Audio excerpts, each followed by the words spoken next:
Dear students, Assalamu alaikum. My name is Gulzar Ahmed and I am working as a lecturer mathematics in Government Girls Higher Secondary School, Magam. Today we will be discussing about a very important topic of 10th class, that is trigonometry. Trigonometry is actually the combination of three Greek words. Number one, tri, number two, gono, and number three, metry. So, tri actually means three. Gono means sides or angles. Metry means measurement. So trigonometry actually is the combination of three Greek words, trigonometry, which means the measurement of three sides or three angles of a triangle. So simply, let's draw a triangle. Here we draw a triangle and let's name its vertices. This is A और इसका नाम हम B लिखते हैं और इसका नाम हम 3 लिखते हैं. This is a triangle और preferably ये एक right angle triangle हम बनाएंगे और ये है 90 डिग्री एंगल और ये है एक एंगल, इसका नाम हम थीटा रखेंगे. तो तीन एंगल्स में से दो एंगल्स का नाम हमने लिखा. पहले का नाम 90 डिग्री और दूसरा है थीटा एंगल. तो आप मुझे बता पाएंगे कि तीसरा एंगल क्या होगा? हाँ, definitely you can conclude that the sum of three angles of a triangle is 180. You can conclude the measurement of angle C. It is very simple. Now let's move ahead. If we draw a triangle ABC, जो हमारा 90 degree angle है, this is also called the right angle, और इसके opposite में जो side है इसको हम hypotenuse कहते हैं. You got it? What is it called? Hypotenuse. और जो इस एंगल थीटा के अपोजिट में साइड है, it is called opposite side. Opposite side and इसका दूसरा नाम है perpendicular. Perpendicular. Now the third side remains, that is the side which is adjacent to the angle theta and angle 90 degree. So it is adjacent to the 90 degree angle. We call it as adjacent side. और तीसरा जो इस तीसरे side का दूसरा नाम जो है वो बेस है. Base is also its name. So हमने एक ट्रायंगल के तीनों साइड्स के नाम बताए. पहला साइड जो है जो 90 डिग्री के बिल्कुल अपोजिट में है उसको हम हाइपोटेन्यूज कहते हैं, और जो एंगल जो साइड थीटा के बिल्कुल अपोजिट में है उसको हम अपोजिट साइड कहते हैं या परपेंडिकुलर कहते हैं. Sometimes you can call it as altitude.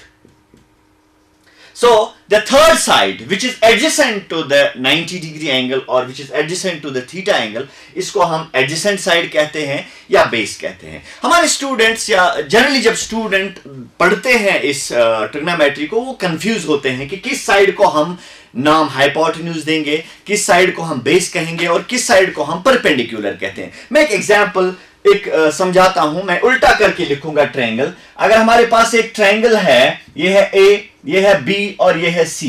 Late us take this angle as 90 degree and this angle as theta.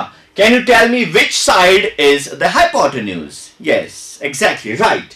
Hypotenuse is that side which is opposite to the right angle, which is opposite to the 90 degree.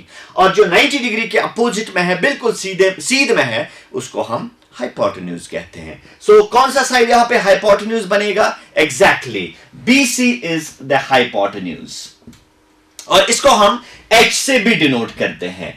इसके बाद दूसरा side जो हम recognise करेंगे यहां पे इस triangle में, वो है वो साइड जो थीटा और 90 डिग्री के एडजेसेंट साइड है, वो है डेफिनेटली AC.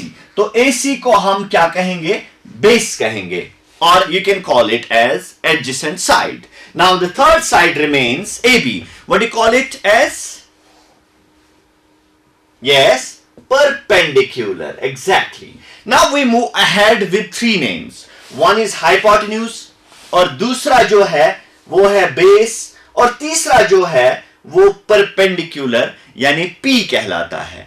तो ट्रिग्नोमेट्री में सबसे ज्यादा जो डील हम करेंगे वो इन्हीं तीनों साइड से करेंगे. अगर हम एक और ट्रायंगल बनाएंगे इस अंदाज में, ये है A, ये है B और ये है C.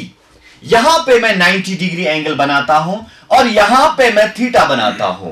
तो सिंपली आप कह सकते हैं या रिकॉग्नाइज कर सकते हैं the side which is opposite to the 90 degree angle, it is denoted by h because we call it hypotenuse. इसके बाद जो BC है इसको हम बेस कहेंगे और जो AB है इसको हम परपेंडिकुलर कहते हैं। तो तीनों साइड्स हमने रिकॉग्नाइज किए, किस साइड का नाम हम क्या रखेंगे।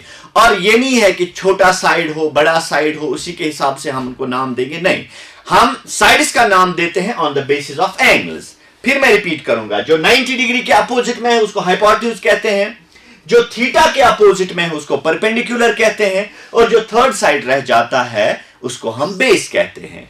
तो ट्रिग्नोमेट्री का सबसे पहला इल्म कहते हैं कि ग्रीक्स के पास था, और ग्रीक्स ने क्या किया, उन्होंने खूबसूरत अंदाज में इन तीन साइड्स यानी परपेंडिकुलर, हाइपोटेन्यूज और बेस का रेशो बनाया। रेशो मतलब डिवीजन लिया। डिवीजन अगर हम इनका भी लेंगे, लाइक अगर हम परपेंडिकुलर का डिवीजन या रेशो लेंगे हाइपोटेन्यूज के साथ, h के साथ, और हम शॉर्ट में हम लिख सकते हैं परपेंडिकुलर डिवाइडेड बाय h। और ग्रीक्स ने इस रेशो का, it is nothing actually the ratio between two sides perpendicular and hypotenuse, और ग्रीक्स ने ही इसका नाम लिखा SINE, साइन ऑफ थीटा, और शॉर्ट फॉर्म में हम इसको लिखते हैं SIN theta. It's abbreviated form is SIN theta, sin theta. You got it? Very good.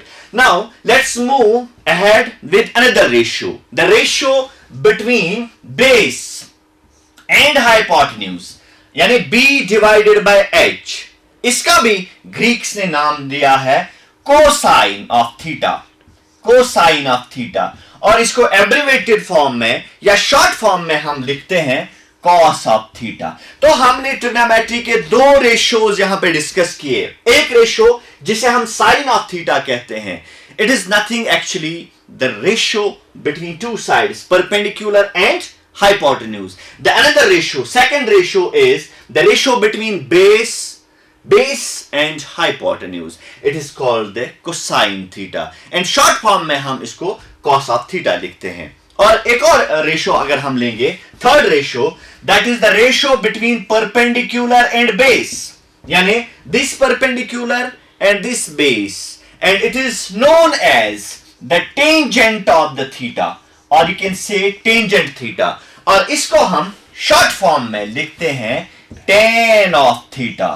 तो ट्रिग्नोमेट्री में हमने तीन टॉपिक्स या तीन रेशोज डिस्कस किए। Number one, sine of theta. अगर आपसे कोई पूछेगा कि what is actually sine theta is actually the ratio between two sides perpendicular and hypotenuse. अगर आपसे कोई पूछेगा कॉस थीटा क्या है भाई, cos theta is ratio between two sides base and hypotenuse. अगर सिमिलरली टेन थीटा कोई पूछेगा, it is the ratio between two sides perpendicular and base. So we discussed three trigonometric ratios: sin theta, cos theta and tan theta. Now, if we discuss their reciprocals, their reverses, let us discuss their reverses. If we take the reverse of sin theta, or you can say the reverse of first ratio, this is the first ratio, second ratio and third ratio. If we take the reverse of first ratio, that is, what was the first ratio? It was actually perpendicular and hypotenuse, or you can say perpendicular divided by hypotenuse. If we take the reciprocals, we can write hypotenuse divided by perpendicular. This is the reciprocal of sin theta, और इसका Greek नाम जो दिया गया है hypotenuse divided by perpendicular का, इसका Greek नाम है cosecant theta, और शॉर्ट फॉर्म में इसको लिखते हैं cosec of theta. So the first reciprocal ratio of sin theta is cosecant theta, or you can simply say cosec theta. It is actually the ratio of hypotenuse with perpendicular.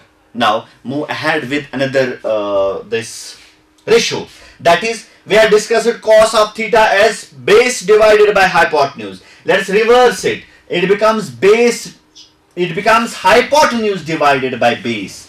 and hypotenuse divided by base is known as secant theta, और short form में इसको लिखते हैं SEC theta, यानी sec of theta. और tangent का अगर हम रेसिप्रोकल लेंगे, टेंजेंट थीटा का, टेंजेंट है परपेंडिकुलर डिवाइडेड बाय बेस, और अगर हम बेस डिवाइडेड बाय परपेंडिकुलर लेंगे वो बन जाता है कोटेंजेंट थीटा, कोटेंजेंट थीटा, और इसको शॉर्ट फॉर्म में हम लिख सकते हैं कॉट ऑफ थीटा। तो डियर स्टूडेंट्स, ट्रिग्नोमेट्री में जो 6 फंडामेंटल रेशियोज हैं, 6 फंडामेंटल रेशियोज, हमने उन्हीं को डिस्कस किया। If we see the relation between sine theta and cosecant theta, you can see these are the reciprocals of each other. sin theta का reciprocal है cosec theta, और cosec theta का reciprocal है sin theta. So we can write it sin theta is equal to 1 by cosecant theta. If you need proof of this, it is simple. Let's see. sin theta को मैं लिख सकता हूं perpendicular divided by hypotenuse. इसको मैं और further लिख सकता हूं 1 by hypotenuse divided by perpendicular. So we can write it 1 by cosecant theta. So we can write sin theta equal to 1 by cosec theta. Similarly, हम लिख सकते हैं जो cosine theta है, cos theta, इसको मैं लिख सकता हूं 1 by sec theta, और tan theta को मैं लिख सकता हूं 1 by cot of theta. So ये जो reciprocal relation है साइन की कॉस के साथ, और साइन की कोसेक के साथ, कॉस की सेक के साथ, और टेन की कॉट के साथ, these are called the reciprocal relations between trigonometric ratios. You got it? तो हम बात कर रहे थे रेसिप्रोकल्स ऑफ ट्रिग्नोमेट्रिक रेशियोज की। तो एक और रिलेशन हम डिराइव करने की कोशिश करेंगे। जब हम लिखते हैं साइन थीटा और कॉस ऑफ थीटा, अगर हम इन दो का रेशियो निकालने की कोशिश करेंगे, साइन थीटा का रेशियो कॉस थीटा के साथ, let's try to find out what it is equal to. Sine theta और कॉस थीटा का अगर हम रेशियो लेंगे, now you know sine theta is equal to perpendicular divided by hypotenuse, and cos of theta is equal to base divided by hypotenuse. So hypotenuse and hypotenuse goes, it becomes perpendicular divided by base, और you can write it as tan of theta. यहां पे एक और relation हमने derive की tan theta, sin theta और cos theta के बीच, वो है कि tan theta is always equal to sin theta divided by cos of theta. So अगर हम cos की रिलेशन लेंगे या cos का रेशियो sin के साथ लेंगे, वो देखते हैं किसके बराबर निकलता है। Let's take it cos of theta divided by sin of theta. We know cos of theta is equal to base divided by hypotenuse, and sin of theta is perpendicular by hypotenuse. Hypotenuse and hypotenuse cancels out. We get base divided by perpendicular. That is cot of theta. So we can conclude that cot of theta is equal to cos of theta divided by sin of theta. So dear students, आपने पहले ये देखा कि trigonometric ratios क्या होता है, उसके बाद इनके रेसिप्रोकल्स क्या है, उसके बाद हमने रेसिप्रोकल्स के बीच में एक रिलेशन डेवलप करने की कोशिश की। साइन का रेसिप्रोकल कोसेक है, so we wrote it in reciprocal form, sine theta is equal to 1 by cosec theta, और cos theta is equal to 1 by sec theta, और tan theta is equal to 1 by cot theta. एक और relation हमने यहाँ पे कोशिश की sine theta और कॉस थीटा का रेशियो निकाल के, जो हमारी रिलेशन आ गई टेन और साइन कॉस के बीच, वो निकला tan of theta is always equal to sine of theta divided by cos of theta. और अगर हम इनका भी रेसिप्रोकल लेंगे, cos theta divided by sin theta, that comes out to be equal to cot of theta. So cot of theta is equal to cos theta divided by sin of theta. Now let's try to find out if we are given some sides of a triangle and we are supposed to find out the other unknown sides. How can we find such unknown sides by using trigonometry?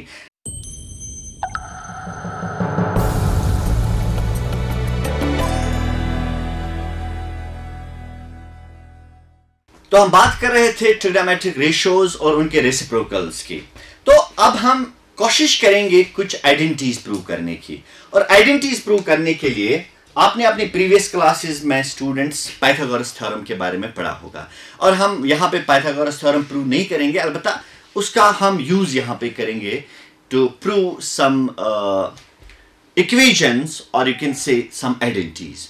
Trigonometric जो Pythagoras theorem है वो कहती है कि अगर हमारे पास एक राइट एंगल ट्राइंगल है ABC जिसमें 3 साइड्स दिए हुए हैं, परपेंडिकुलर, बेस और हाइपोटेन्यूज, और ट्रिग्नोमेट्रिक रेशियोज को इस्तेमाल करके या पाइथागोरस थ्योरम इस्तेमाल करके पाइथागोरस थ्योरम ये कहती है कि perpendicular square plus base square is always equal to hypotenuse square. So आपने ये प्रीवियस क्लासेस में पढ़ा होगा या बाकी चैप्टर्स में भी ये पढ़ा होगा आपने पाइथागोरस थ्योरम। हम ये पाइथागोरस थ्योरम यहाँ पे यूज करेंगे कुछ जो आइडेंटिटीज है वो प्रूव करने के लिए। सबसे पहली आइडेंटिटी जो है, it is actually the relation between sine theta and cos theta. Excuse me. तो जो रिलेशन है वो है sine square theta plus cos square theta is always equal to 1. This is actually the relation, or you can say the identity, which involves sine theta and cos of theta. Sum of squares of these two ratios is always equal to 1. We prove it. Whatever the theta may be. चाहे जो भी आप theta का value देंगे, ये relation हमेशा true होती है। किसी भी थीटा पे, किसी भी एंगल पे ये रिलेशन जो है वो ट्रू होती है। हम इसको प्रूव करने की कोशिश करेंगे, यहाँ पे प्रूव करेंगे और यूज करेंगे हम पाइथागोरस थ्योरम। तो पाइथागोरस थ्योरम क्या बताती है? यहाँ पे परपेंडिकुलर, बेस, हाइपोटेन्यूज। और आप जानते हैं, we know by Pythagoras theorem perpendicular square plus base square is always equal to hypotenuse square. आप ये जानते हैं, पहले अपनी क्लासेस, अपने प्रीवियस क्लासेस में या आप बाकी चैप्टर्स में भी ये पढ़ी होगी ये पाइथागोरस थ्योरम। ये हम यूज करेंगे ये प्रूव करने के लिए। तो अगर हम डिवाइड करेंगे हर किसी टर्म को, divide each term by h square, now what we get p square divided by h square plus b square divided by h square is equal to h square divided by h square. मैं further इसको simplify करके लिख सकता हूं। क्या मैं इसको लिख सकता हूं? Perpendicular divided by h whole square plus base divided by h whole square is equal to hypotenuse square, and hypotenuse square goes, it becomes 1। Now you know perpendicular divided by hypotenuse जो है वो sine theta के बराबर होता है, अभी कुछ देर पहले हमने ये बताया आपको। और बेस डिवाइडेड बाय हाइपोटेन्यूज जो है वो कॉस ऑफ थीटा के बराबर होता है। So sin theta whole square plus cos theta whole square is equal to 1. So it is not so important to put power on the angle. So we can write it sin square theta plus cos square theta is equal to 1.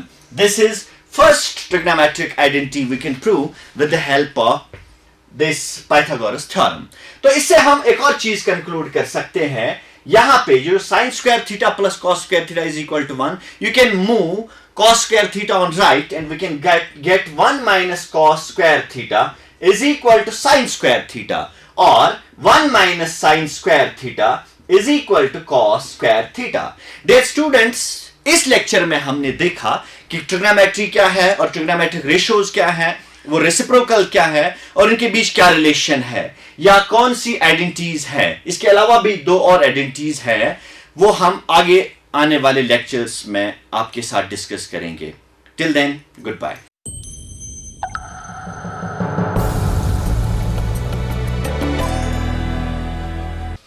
बच्चों, मैं Abdul Rashid, math teacher.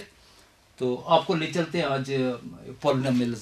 हमारा आपके पास एक chapter है, quadratic है, quadratic equations है, और आपके पास एक पॉलिनोमियल्स है इन 2 वेरिएबल्स। ये हमारे पास अभी बच्चे आपने देखा कि भी कोएफिशिएंट और जो नंबर है, इसका मतलब हाईएस्ट पावर, डिग्री जिसको आप कहते हैं, ये अलग अलग 2 चीज़ें हैं। इनको बिल्कुल इंटरमिंगल नहीं करना। आपको बताया कि मल्टीप्लाई क्या हुआ है, दैट इज ए कोएफिशिएंट, और पावर क्या है वेरिएबल का, highest power, that is a degree. अब हम आते हैं अपने इस पे टॉपिक पे, general form of quadratic polynomial कैसे रखा जाता है। That is simply a² plus bx plus c। अब अलग अलग देखते हैं है क्या। ए क्या है, एक्स क्या रिप्रेजेंट कर रहा है, बी क्या रिप्रेजेंट कर रहा है और सी क्या रिप्रेजेंट कर रहा है। तो तीन चीजें फिलहाल मेरे पास नहीं आई, एक्स स्क्वायर और एक्स वगैरह ये आपने देखा पुराने वाले जितने भी मैंने आपको एग्जाम्पल समझाई उसमें ये सब चीजें आती थी, और कॉन्स्टेंट जैसे 5/2 आया, 17 आया, वट भी। यहाँ पे कुछ और मल्टीप्लाई हुआ है एक्स स्क्वायर को, तो आप बता सकते हैं ना मुझे कोएफिशिएंट्स क्या। हाँ एग्जैक्टली, पहले कोएफिशिएंट था जैसे मैंने आपको दिया था 5/2 एक्स स्क्वायर, तो आपने वहां बताया कि सर ठीक है जो multiply what has been multiplied to this x square that is called it is coefficient. और अब जो है यहाँ पे हमने क्या किया था, एक कांस्टेंट नंबर दिया था इसका मल्टीप्लाई करके, कोएफिशिएंट था। अब की बार मैं थोड़ा सा वेरिएबल को फिर लाता हूं, लेकिन ये चीज है एक्स स्क्वायर जो है ये वेरिएबल है, और इसके साथ जो टर्म है ए क्या रिप्रेजेंट कर रहा है, this A coefficient in terms of A. अब ए की शक्ल में, पहले था 5/2 की शक्ल में, पहले था -3 की शक्ल में। तो ये ए जो है ना ये भी चेंज होता जाएगा क्वेश्चन टू क्वेश्चन, कहीं मेरे पास वेरिएबल 5/2 होगा, कहीं -5 होगा, ये आगे हम देखेंगे क्वेश्चंस में। फिलहाल आप इतना याद रखो भाई, what is the coefficient of x square sir, that is it. तो कोएफिशिएंट ऑफ एक्स स्क्वायर लिखता हूं, दैट इज इट। और कोएफिशिएंट ऑफ एक्स का है, x rays power 1 means x, तो x का कोएफिशिएंट यहां रिप्रेजेंट कर रहा है बाय b, तो हम लिखेंगे यहां पे coefficient of x is equal to b। And what is c, c is a constant term, आप जानते हो, ये 9th में भी आपने पढ़ा है, दिस ए कांस्टेंट टर्म। अगर हमारे पास ये this is a general form of quadratic polynomial, general form, जहां पे मुझे बता भाई ऐसे आप रखना, एक्स स्क्वायर वाला पहले बड़ा पावर वाला, फिर दूसरा वाला आपके पास एक्स आएगा फॉलोड बाय दिस कांस्टेंट। में भी कभी कांस्टेंट होगा ही नहीं, क्या ये फिर क्वाड्रेटिक नहीं है? क्वाड्रेटिक जरूर है। क्वाड्रेटिक जो अभी हमने बताया उसकी डेफिनेशन है कि भाई हाईएस्ट पावर भाई 2 होना चाहिए, किसका, वेरिएबल का।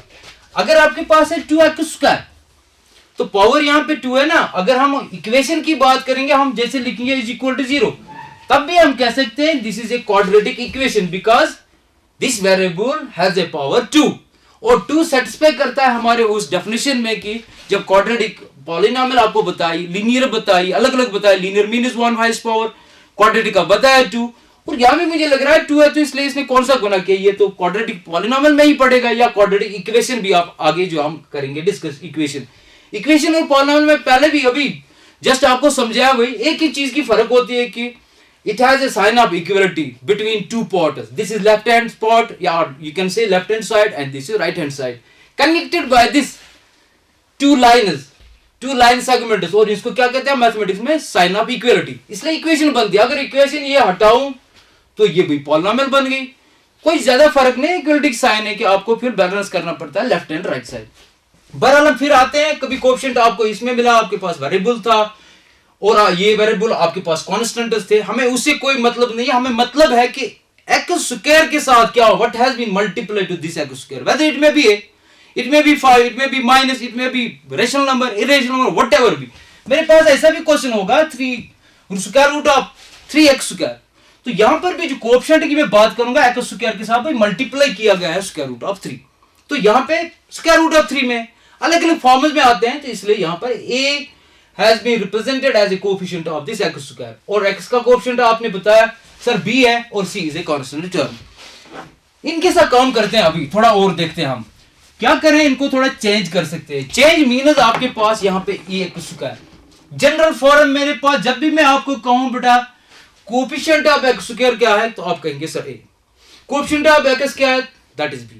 अब वैल्यूज कभी कभी आ जाते हैं, आपको वही पता है ना, वही मेरे पास अब पूरा क्वेश्चन पूरा है, आपके ये चैप्टर एक्सरसाइज हो गई। ये ऐसा भी हो सकता है 5x स्क्वायर, फॉर्म तो ये लिख रहा हूं, ये ऐसा भी हो सकता है बेटा 2x और प्लस c कोई भी constant, let this be a 5, isn't it a quadratic polynomial. कैसे पता चला? पता ऐसे चलता है कि हमें सबसे पहले चेक करना है कि भाई वेरिएबल कहां पे है। भाई सर वेरिएबल यहां पर और यहां पर सेम वेरिएबल है, x में one variable has been used दिया। अब देखते हैं दोनों वेरिएबल्स में पावर किसका बड़ा है, पावर इसका बड़ा है, कितना पावर है 2 है सर, और 2 वाले जो पावर है वो कौन सी कैटेगरी में पड़ते हैं, दैट इज क्वाड्रेटिक, तो ये क्वाड्रेटिक है। अब यहां मसला है, इस पे देखो और इस पे देखो, यहां कोएफिशिएंट ऑफ एक्स स्क्वायर क्या था a, यहां कोएफिशिएंट ऑफ एक्स स्क्वायर क्या है 5, चेंज हो जाएगा ना, ये और भी हो सकते हैं, माइनस में हो सकते हैं, प्लस भी हो सकते हैं। अब यहां पे अब हम एक ड्रिल वर्क करते हैं कि कैसे निकल आ जाए, what is a here, a what is a, a means a किसको रिप्रेजेंट कर रहा है, कोएफिशिएंट को, मल्टीप्लाई क्या किया है एक्स स्क्वायर के साथ, क्या मल्टीप्लाई हुआ है, तो एक्स स्क्वायर के साथ क्या मल्टीप्लाई है 5, तो surely a is equal to 5। B mean b किसके साथ रिप्रेजेंट कर रहा है, वो खाली एक्स का कोएफिशिएंट है, x mean x raise power 1, square वाला तो गया। अब एक्स के साथ जितना भी मल्टीप्लाई हुआ है that is represented by b. तो अब यहां पे एक्स के साथ क्या मल्टीप्लाई किया गया है, 2 किया गया, तो b is 2 and what is c, c is always a constant term here. या ऐसे भी हो सकता है, और एक मैं थोड़ा सा एग्जांपल एक समझाता हूं। May be this should be like this 3/2 x square minus square root of 4x and -2 nothing like this. तो ये टर्म से मैं चलाता हूं। पहले देखना क्वाड्रेटिक है कि नहीं। हाँ, क्वाड्रेटिक के लिए jump onto this the degree of this variable to same variable has been used here, this is x one variable जिसको हम कहते हैं। अगर y होता तो 2 वेरिएबल, x अलग y अलग, लेकिन यहाँ पे सेम वेरिएबल है। अब सेम वेरिएबल होने के नाते हम क्या करेंगे, इनसे पूछते हैं भाई किसका बड़ा पावर है। ये तो पावर 1 है, ये पावर 2 है, तो 2 पावर है मीन क्वाड्रेटिक है।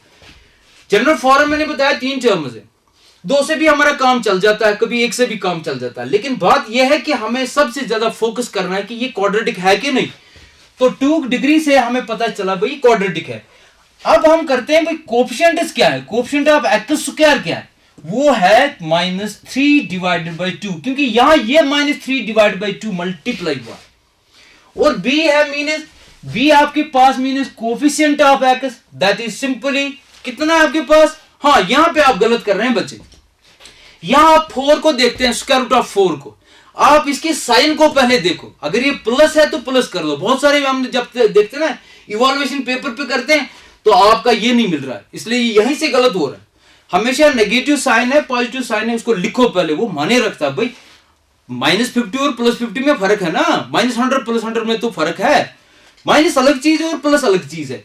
इसलिए यहाँ पे फट से आप पहले देखना कि भी स्क्वायर रूट ऑफ 4 तो मल्टीप्लाई किया गया है, लेकिन किस टाइप का है, वो है आपके पास -√4। यहाँ पे बहुत ज्यादा गलती होती है, तो इसलिए माइनस वाले को डेफिनेटली ये दे दो। ये हमें पता है, अगर हमारे पास जैसे 5x² है, मुझे पता है 5 जो है वो प्लस है, no need to write this positive 5 और दैट। लेकिन नेगेटिव के लिए बड़ा इंपॉर्टेंट है, तब हमें पता चलता है जिसके पास साइन हमने नहीं लिखी है वो पॉजिटिव है, और जिसके साथ हमने साइन नेगेटिव डाला तो इसको कौन कहेगा ये पॉजिटिव है, इसको तो कहेंगे ना हम ये नेगेटिव है। तो यहां पे ड्रिल वर्क शुरू होती है कि भाई कैसे हम a को b को और c को रिप्रेजेंट करते हैं। वही तो कोएफिशिएंट है ना जनरल फॉर्म ऑफ इक्वेशन के, यहीं पे तो पहुंचना है हमने, यहीं पे तो हमारा सब कुछ आ जाता है। कोएफिशिएंट एंड जीरोस क्या चीज है। मेरे पास एक है, ये है मेरे पास x² minus x plus 3, quadratic है। कैसे पता चला? ये सर हाँ पावर 2 है, यस क्वाड्रेटिक। मैं भी आपके साथ मैं भी बोलता हूं क्वाड्रेटिक है, लेकिन अब की बार मुझे चाहिए अब ABC। अब वो बार बार मैं कोएफिशिएंट नहीं लिखूंगा, क्योंकि मैंने आपको समझाया कि A एक्चुअली रिप्रेजेंट कर रहा है उस नंबर को, वो 1 है, 2 है, माइनस है, 6 है, रेशनल है, इरेशनल है, मैं आप मतलब नहीं है। हमें मतलब है जब भी मैं आपको A पूछूंगा आपने देखना कि x² के साथ क्या मल्टीप्लाई हुआ। जैसे x² के साथ 5 तो आपने 5 तक बोला, अब बता x² के साथ क्या मल्टीप्लाई हुआ। कुछ दिख रहा है आपको 5 2 3 -7/2, नथिंग लाइक दैट। लेकिन पहले ही हमने बताया, जब आप पॉलिनोमियल समझा रहे थे पहले ही बताया, जिसके पास कुछ नहीं है तो उसके पास तो 1 रहता है, because 1 is a factor of every number. अगर कुछ नहीं है तो 1 हम डाल सकते हैं, 1 मल्टीप्लाइड बाय x²। मुझे नहीं लग रहा कि कोई फर्क पड़ा हमें 1 दिखाने से या 1 मल्टीप्लाई करने से। तो ये हुआ। अब बताओ यहां पे मेरे पास कुछ नहीं था, तो आप डायरेक्ट आप लिख सकते हैं 1। मे बी अगर ये माइनस यहां पे होता माइनस, तो आपने क्या लिखना था, a इज इक्वल टू -1। अगर प्लस है तो +1 लिखो, माइनस है तो माइनस लिखो। और यहां पे आप देखते हैं हमारे पास b क्या है, what is b here. Again you have to see the coefficient, you have to see what has been multiplied to this x² तो अलग चीज हुई। अब x के साथ क्या मल्टीप्लाई हुआ है, कुछ भी नहीं है, तो आपने बताया अभी 1 है। लेकिन फिर आप देखो ये चीजें आप सीखो और ये देखो, इसकी प्रैक्टिस करो, इसको चाहे ड्रिल वर्क साइन को साथ लेकर चलो।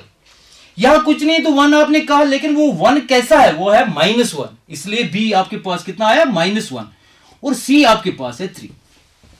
ये कोएफिशिएंट्स आपके पास रहे।